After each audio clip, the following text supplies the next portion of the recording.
Hope you're all doing well. Welcome to the Love and Lipstick channel. This video is a book review.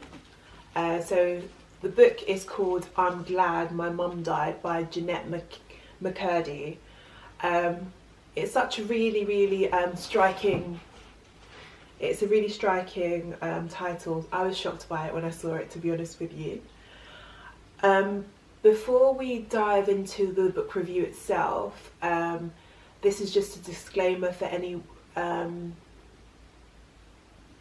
that is triggered by anything to do with sexual abuse, emotional abuse, and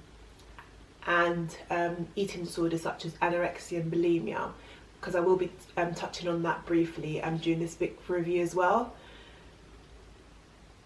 Happy New Year. I forgot to wish you all a Happy New Year. Hope the New Year's going well so far. Heard about some reviews from some people who'd read it as well, and based on the fact that Jeanette was in iCarly, I just thought it was really interesting to pick up. Firstly, you find during this is spoiler alert, so if you're going to read the book, probably this isn't the best book review to read, to have a look at, should I say. Firstly, I was shocked by some of the abuse that she experienced from her mother. One of them was like sexual abuse while she was in the shower and things like that. I won't delve into that too much. And also abuse in terms of her mother as well was calorie restricting, and her mother actually taught her how to calorie restrict as well when Jeanette was concerned about going through puberty. So her mum encouraged her to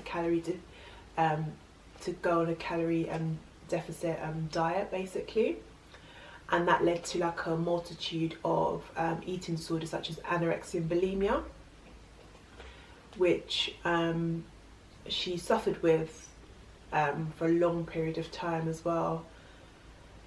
So what we learn in this book is it's essentially Jeanette's mum's dream for her to be in showbiz. She's not actually like compelled to act initially, but her mum takes all these conscious efforts to put her into showbiz so that she can have a better life than she had as a young child. And also it's like a route for the family to get out of poverty basically as a whole. And there are different steps. We see like the emotional abuse of her like always thinking about her mum's needs rather than her own as well, and her not being able to initially like think for herself, and also like speak about what she actually wants during the course of her life. And towards the end of the book she actually says that her mum actually dying was freeing because it meant she wasn't emotionally abused anymore and wasn't sexually abused, and she could make like certain decisions for herself, which was led to ultimately her deciding to take a break from acting, which she probably would not have done if her mum was still alive. So this was like a poignant read actually. I like the readability of actually. It's quite accessible for a wide range of readers, I would say, even if you don't read regularly or you're not into non-fiction so much, I think it's definitely an interesting read for you. And one of the things that I liked in this book was the comparison between like her boyfriends. There's one that she dates called Colton, which doesn't seem to go well, like it just seems to be like a fumbling relationship. And there's another relationship that she has with Stephen, which it's that their relationship worked because they were both helping each other to recover from their addictions, and once they were both recovering well from their addictions, the relationship, there was like nothing for them to work on in their relationship, which was quite like poignant for her to realise. And in the end, like she breaks up with him, and then she's like finding herself in a way as well, which is quite necessary for like a young woman to do. And I like the fact that she makes reference to Miranda, who's a co-star of iCarly as well. It wasn't extensively, but in terms of the way Miranda provides support for her during her eating disorder, and even when they had just become friends on the set, and Miranda would send her like treats and things like that, which was like an expression of like their friendship and things like that as well. And one thing that I was shocked about was that in the end it was found out that the man that Jeanette knew to be her father wasn't actually her father, and it was someone completely different. And why that was so shocking is because during the course of the book there's like a very volatile relationship between her mum and who she knows to be her dad.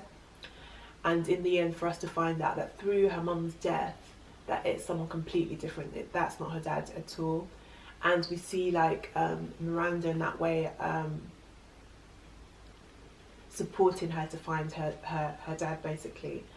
Overall, I think I would give this book a 7 out of 10, mainly because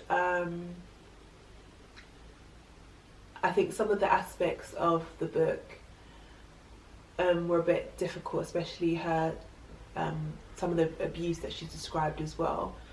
But also I think it was very necessary the way that it was written about. But it was just I would just give it 7 out of 10 in terms of that, because it was just a bit uncomfortable to think that those types of things happened to her.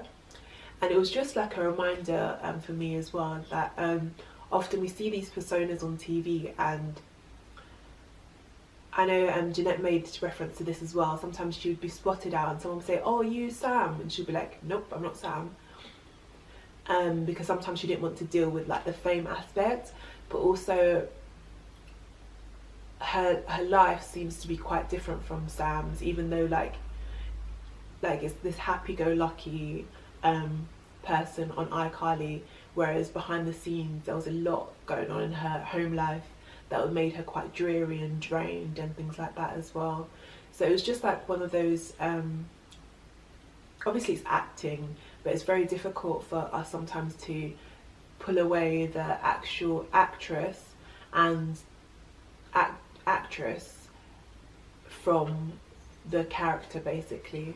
It's really, really difficult for us to see that these different people, but that's like an instance that I can think of, because the fact that Jeanette was going through so much, and yet she's meant to be this happy-go-lucky person on iCarly, it was just quite poignant for us to realise that obviously you don't know what's going on behind the scenes, and this is just a character. We don't know the actual person and what they're going through. So I would definitely encourage readers to read this. Really, really good read.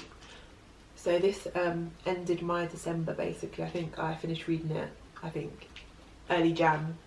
I think probably 1st or 2nd of Jan. So this was a good way to finish off 2023 and enter 2024. And I think my next reads are going to be more fiction, but this was definitely a good read. So thank you for listening to the video, and watching the video, should I say, and let me know what you're reading, what you reading this January. Take care.